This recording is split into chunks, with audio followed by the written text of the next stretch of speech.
Ang mga wrestlers.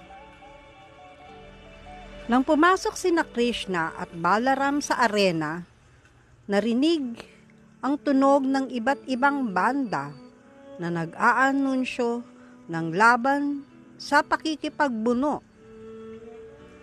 Sinabi ng kilalang mga away na si Kanura, "Mahal kong Krishna at Balaram, narinig namin ang tungkol sa iyong mga nakaraang gawain. Kayo ay mga dakilang bayani, kaya tinawag kayo rito ni Kamsa.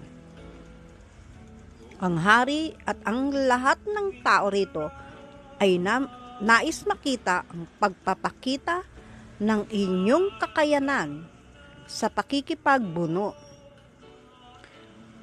Kayo ang mga batang pastol na nagpapastol sa inyong mga baka sa kagubatan. Nag-e-enjoy kayong makipagbuno sa isa't isa. Nais naming makipagbuno kayo sa amin ngayon." Alam ni Krishna ang tunay na motibo ni Kanura, ngunit sumagot siya. "Ang alok na ito ng pakikipagbuno ay isang malaking pabor. Ngunit kami ay simpleng mga bata lamang. Nakikipagbuno kami sa kagubatan kasama ang mga batang kaedad namin. Hindi tama na lumaban kami sa mga magagaling na mang-aaway tulad ninyo." Sumagot si Kanura, "Katatapos mo lamang patayin ang dakilang elepanting si Kubalakpida sa isang kahangahangang paraan. Kaya't nais kong makipagbuno sa iyo, at si Mustika ay makikipagbuno kay Balaram." Nagsimula ang laban sa pakikipagbuno ni Krishna at Kanura, at si Balaram at Mustika ay naglock sa isa't isa mula kamay hanggang paa at nagsimulang magpambuno. Nagsanib sila ng palad sa palad, ulo sa ulo, dibdib sa dibdib, at nagsimulang maghagupit sa isa't isa. Tumindi ang laban habang nagtutulakan sila mula sa isang lugar patungo sa isa pa. Nagkakahulihan sila at inihahagis ang isa sa lupa, habang ang isa naman ay sumugod mula sa likuran patungo sa harapan ng kalaban, at sinubukang pabagsakin siya sa pamamagitan ng hawak. Paunti-unting lumakas ang laban. May paghila, pagtutulakan, at paglak ng mga binti at kamay. Ang lahat ng sining ng pakikipagbuno ay ipinakita ng perpektong ng mga kalahok. Ngunit marami sa mga nanonood ang nagsimulang mabahala nang makita ang mga batang tulad ni Krishna at Balaram na nakikipaglaban sa mga malalakas na kalalakihan.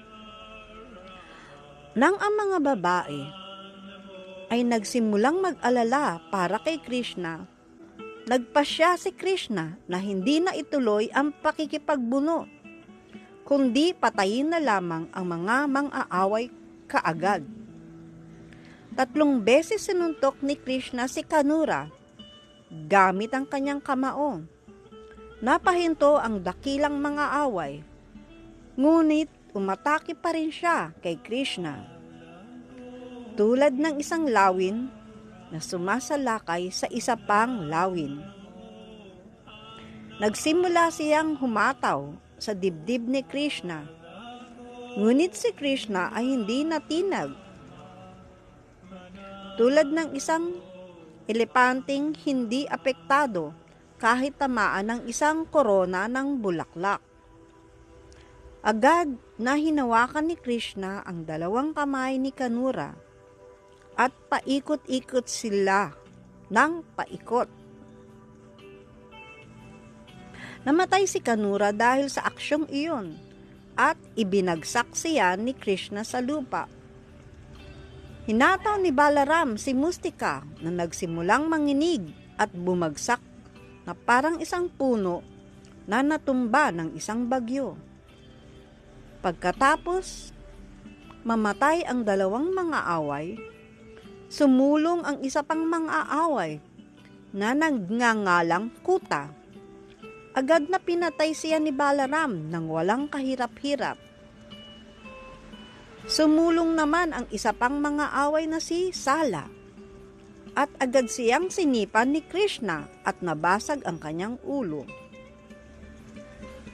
Sumunod na sumulong ang isa pang mga away na si Tosala at pinatay siya sa parehong paraan. Kaya't ang lahat ng magagaling na mga away ni Kamsa ay napatay. At ang mga natitirang mga away ay nagsimulang magsitakas mula sa arena dahil sa takot para sa kanilang mga buhay. Lahat ng mga batang pastol na nanunood sa pagtitipon ay lumapit kina Krishna at Balaram at binati sila ng may matinding kasiyahan. Habang tumutugtog ang mga tambol at pinag-uusapan ang tagumpay, tumunog din ang mga kampanilya sa paa ni Krishna at Balaram. Lahat ng tao ay nagsimulang magpalakpakan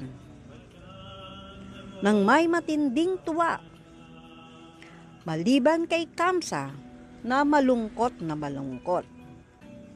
Sundan pa natin bukas ang mga susunod na karugtong ng istorya. Haribo.